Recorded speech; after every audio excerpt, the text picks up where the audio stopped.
ഏവർക്കും നമസ്കാരം.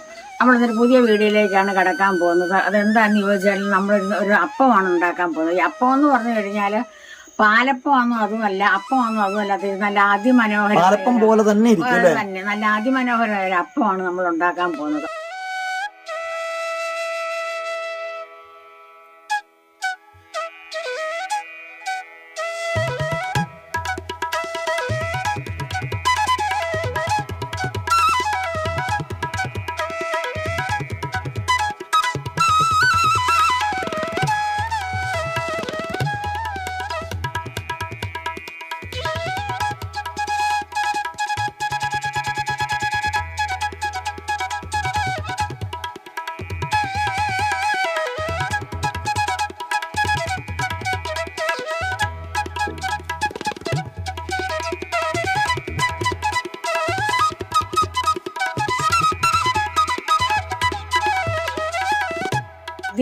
പാലപ്പം പോലെ തന്നെ നല്ല അതിമനോഹരമായ ഒരു അപ്പമാണ് നമ്മൾ ഉണ്ടാക്കാൻ പോകുന്നത്.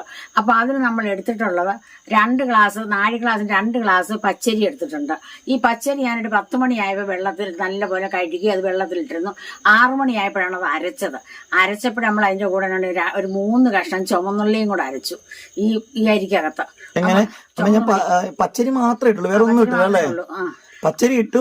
എത്ര 10 മണിക്ക് ഇട്ടു? 10 മണി 11 മണിയൊക്കെ ആയി. നമ്മൾ കഴുകി വൃത്തിയാക്കി ഇട്ടിരുന്നു. നന്നായിട്ട് കുതിർന്ന് 6 മണിയായപ്പോഴാണ് അരച്ചതിനകത്ത് ഞാൻ 2 കഷ്ണം ചുവന്നുള്ളി അരച്ചിട്ടുണ്ട്. അതിന്റെ കൂടെ അരച്ചിട്ടുണ്ട്. ചുവന്നുള്ളി അരച്ചത് എന്താണെന്ന് വെച്ചാൽ നല്ലൊരു മയം കിട്ടും നമുക്ക് ഈ അപ്പത്തിന്. 2 ഗ്ലാസ് അരി നമ്മൾ എടുത്തിട്ടുണ്ട്. അതിന്റെ കൂടെ നമ്മൾ നല്ലൊരു മുറി തേങ്ങ, നല്ല പച്ച തേങ്ങയാണ് നമ്മൾ എടുത്തിട്ടുള്ളത്. അപ്പൊ അത് നമ്മൾ തേങ്ങ കൊള്ളുമില്ല, നല്ല പച്ച തേങ്ങ ആയിരിക്കണം അരയ്ക്കുന്നത്. അപ്പൊ അതിന്റെ കൂടെ നമ്മള് 1 വാളം ചോറിന് അരയ്ക്കുന്ന പറഞ്ഞാൽ കുറുക്കി ചേർത്താലും മതി. അരയ്ക്കുന്ന അരിമാവ് കുറച്ചെടുത്ത് കുറുക്കി ചേർത്താലും മതി. അത് ആറി കിട്ടാൻ താമസം വരും.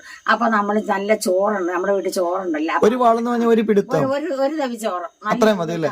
ഇനി കുറുക്കാണ് ഉണ്ടാക്കണതെങ്കിൽ പൊടി 1 വാളം പൊടി എടുത്തിട്ട് വെള്ളത്തിൽ കലക്കി കുറുക്കുണ്ടാക്കി നമ്മുടെ നോൺ സ്റ്റിക് പാത്രത്തിലേക്ക് അങ്ങ് ഇട്ടാലും മതി അല്ലേ? വെള്ളത്തിൽ കലക്കി അങ്ങ് ആയ കുറുക്കായി. പക്ഷെ തണുക്കണം അല്ലേ? അപ്പൊ നമ്മൾ അതിന്റെ കൂടെ പെട്ടെന്ന് ഉണ്ടാക്കാനായിട്ട് നമ്മൾ ചോറാണ്. അപ്പൊ ചോറും തേങ്ങ അപ്പൊ ഒന്ന് കാണിച്ചു തരാം ഞാൻ. അമ്മ അരച്ച് വെച്ചേക്കണമെന്ന് കാണിക്കാം. നമുക്ക് പെട്ടെന്ന് പോകാൻ വേണ്ടിയാണ് പെട്ടെന്ന് കാണിക്കാം. ഇത് അമ്മ അരി മാത്രം അരച്ചതാണ്. അരിയും ചുമന്നുള്ളി 2 ചുമന്നുള്ളി അരിയും കൂടെ അരച്ചത് വേറെ വെച്ചിട്ടുണ്ട്. പിന്നെ അത് അരച്ചതിന് ശേഷമാണ് തേങ്ങയിലേക്ക് പോയത്. അപ്പൊ 1 മുറി തേങ്ങ എന്ന് പറയുമ്പോൾ നമ്മൾ വിചാരിക്കും ഇത്രയുണ്ടോ 1 മുറി തേങ്ങ എന്ന് വിചാരിക്കും. പക്ഷെ ഇതിന്റെ കൂടെ 1 വാളം ചോറും അല്ലെ? തേങ്ങ നന്നായിട്ട് അരഞ്ഞു കഴിഞ്ഞിട്ടാണ് ചോറിടുന്നത് അരയ്ക്കാൻ. ആദ്യം തേങ്ങ നന്നായിട്ട് അരയണം. അതിനുശേഷം ചോറും കൂടി ഇട്ട് അരച്ചു. അപ്പൊ ഈ ഒരു മയവും ഈ ഒരു വെള്ളത്തിന്റെ ഒക്കെ അളവ് ഇത്രയേ ഉള്ളൂ കേട്ടോ. ഇങ്ങനെ ഇട്ടു. ഇനി അതിന്റെ കൂടെ നമ്മൾ എടുത്തു വെച്ചേക്കുന്ന സാധനമാണ് ഈ സാധനം, ഈസ്റ്റ്. ഇതെന്തോരണ്ടമ്മ ഈസ്റ്റ്? 2 കിള്ള ഇങ്ങനെ ഇട്ടേ ഉള്ളൂ. അത്രേ ഉള്ളൂ അല്ലേ? അതിന് അളവൊന്നും വേണ്ട. അത് നമ്മൾ ചൂടുവെള്ളത്തിലാണ് ഇത് നമ്മൾ കുതുക്കുന്നത്. ചൂടുവെള്ളത്തിലാണ് ഈസ്റ്റ് കലക്കിയിട്ടുള്ളത് അല്ലേ? ഇനിയിപ്പോ നമ്മൾ ഈ ഒരു അപ്പം മിക്സ് ചെയ്യാൻ പോവാണോ?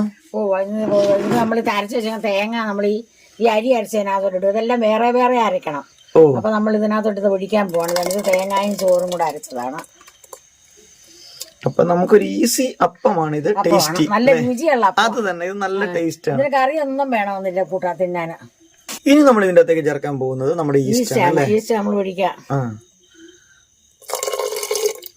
ചൂടുവെള്ളത്തിൽ നല്ല പോലെ കുതിരണം. ഇത് കുതിർന്ന് വരുമ്പോ ഒരു കള്ളിന്റെ ഒക്കെ ഒരു വരും. കള്ളല്ല നമ്മൾ ചേർക്കുന്നത്. കള്ള് നമുക്ക് എപ്പോഴും ഇപ്പൊ കിട്ടത്തില്ലല്ലോ. അപ്പൊ ഇത് അരച്ച് വെക്കുമ്പോൾ ശ്രദ്ധിക്കേണ്ട കാര്യം എന്ന് പറഞ്ഞാല്, സാധാരണ നമ്മൾ ദോശയ്ക്കും ഇഡ്ഡലിക്കും ഒക്കെ അരച്ച് വെക്കുന്ന പാത്രം പറയുന്നത് വലിയ പാത്രം വേണം. ഈ പാത്രം എന്ന് പറഞ്ഞാൽ ചിലപ്പോൾ രാത്രിയിലൊക്കെ പൊങ്ങി വരുമ്പോൾ തൂവിപ്പോവും, പുറത്ത് പോവും. അപ്പൊ പോകാതിരിക്കാൻ വേണ്ടി നമ്മൾ ഇച്ചിരി വലിയ പാത്രമാണ് നമ്മളിത് എടുക്കുന്നതിന്. വലിയ പാത്രം അത്ര അങ്ങ് പൊങ്ങി പോകില്ല. ഇപ്പൊ ഈ പാത്രത്തിൽ തന്നെ കണ്ടില്ല, ഇതിന്റെ അടിയിൽ ഇത്രേ ഉള്ളൂ. പക്ഷേങ്കിൽ മുകളിലേക്ക് പൊങ്ങുവാണെങ്കിൽ തന്നെ പുറത്ത് പോകാതിരിക്കും അല്ലേ? ഇരിക്കും. അപ്പൊ ഇത് കലക്കി ഇതില് നമ്മൾ പഞ്ചസാര എന്തെങ്കിലും ചേർക്കുമോ? ചേർക്കുന്നില്ല, പഞ്ചസാരയും വേണ്ട അല്ലെ? ചൂടാൻ നേരം നമ്മൾ ഉപ്പ് മാത്രം. ഇത് മധുരം ഉള്ള ടൈപ്പ് അല്ല. പാലപ്പാണെങ്കിൽ മധുരം വരും അല്ലെ?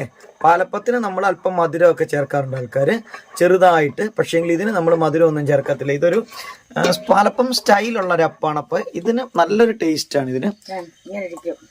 ഏത് പരുവത്തിൽ വരുമോ? ഈ ഒരു പരുവത്തിൽ അല്ലേ? ഓക്കെ, കലക്കി കഴിഞ്ഞു. അത്രേ ഉള്ളൂ ഇതിന്റെ പണി. അപ്പൊ നമ്മൾ നന്നായിട്ട് കലക്കിയിട്ടുണ്ടെങ്കിൽ നമുക്കിത് മൂടി വെച്ചേക്കാം. നമ്മൾ നാളെ രാവിലെ ഇത് അപ്പം ചൂടുന്നു. അപ്പം നമുക്ക് കാണാം ഈ അപ്പം എങ്ങനെ ഉണ്ടാക്കുന്നത്. നല്ല മയമുള്ള അപ്പം നമ്മൾ എങ്ങനെയാ ഉണ്ടാക്കുന്നത് നമുക്ക് നാളെ രാവിലെ കാണാം.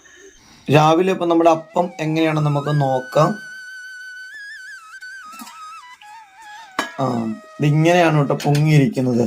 അപ്പൊ ഇതുകൊണ്ടാണ് അമ്മ പറഞ്ഞത് നമ്മൾ കുഞ്ഞു പാത്രത്തിൽ ഒഴിക്കരുത്, അത്യാവശ്യം വലിപ്പമുള്ള പാത്രത്തിൽ ഒഴിക്കണം എന്ന് പറഞ്ഞാൽ കേട്ടോ. ഇത്രയും പൊങ്ങിയാണ് വന്നിരിക്കുന്നത്.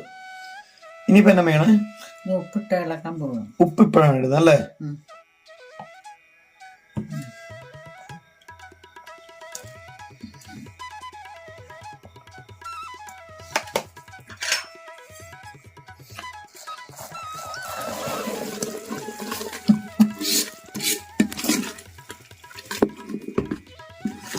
അപ്പൊ ഇളക്കിയപ്പോ തന്നെ ഉപ്പിട്ട് ഇളക്കാനായിട്ട് അത് തവിയം കിട്ടപ്പോ തന്നെ അത് താണു പോയില്ലേ? താണെങ്കിലും നമ്മൾ ഇന്നലെ അരച്ചു വെച്ചേക്കാളും കൂടുതലുണ്ട് ഇപ്പൊ നോക്കുമ്പോ അല്ലേ?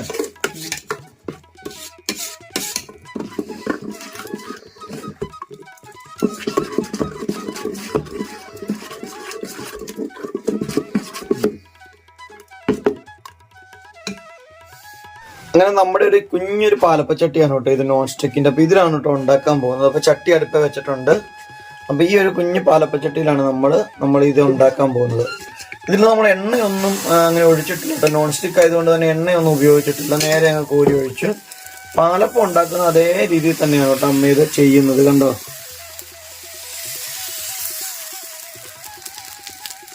രാവിലെ ആയതുകൊണ്ട് തന്നെ അമ്മയ്ക്ക് പറയാനൊക്കെ ആയിട്ട് ഇച്ചിരി ഒരു ബുദ്ധിമുട്ടുണ്ട്. അപ്പൊ അതുകൊണ്ട് ഇനി അടച്ചു വെക്കുവാണമ്മേ. അടച്ചു വെച്ച് നമുക്ക് ഉണ്ടാക്കാം. സാധാരണ പാലപ്പം ഉണ്ടാകണ അതേ രീതിയിൽ തന്നെ അല്ലേ? അപ്പൊ നമ്മുടെ നല്ലൊരു പാലപ്പത്തിന്റെ മോഡലിൽ തന്നെയാണ് കേട്ടോ നമ്മുടെ ഈ ഒരു അപ്പം റെഡിയാക്കുന്നത്. നമ്മൾ കല്ലിലൊഴിച്ചല്ല, ചട്ടിയിൽ തന്നെയാണ് നമ്മൾ ഉണ്ടാക്കിയിടുന്നത്. ഇത് മറിച്ചിടുവൊന്നും വേണ്ട അല്ലേ? അപ്പൊ ഇതുപോലെ നമുക്ക് പെർഫെക്റ്റ് അപ്പം നമുക്ക് ഈസി ആയിട്ട് നമുക്ക് ഉണ്ടാക്കിയെടുക്കാം. അപ്പൊ ഇങ്ങനെയാണ് നമ്മുടെ ഈ ഒരു അപ്പം നമ്മൾ ഉണ്ടാക്കിയെടുക്കുന്നത്.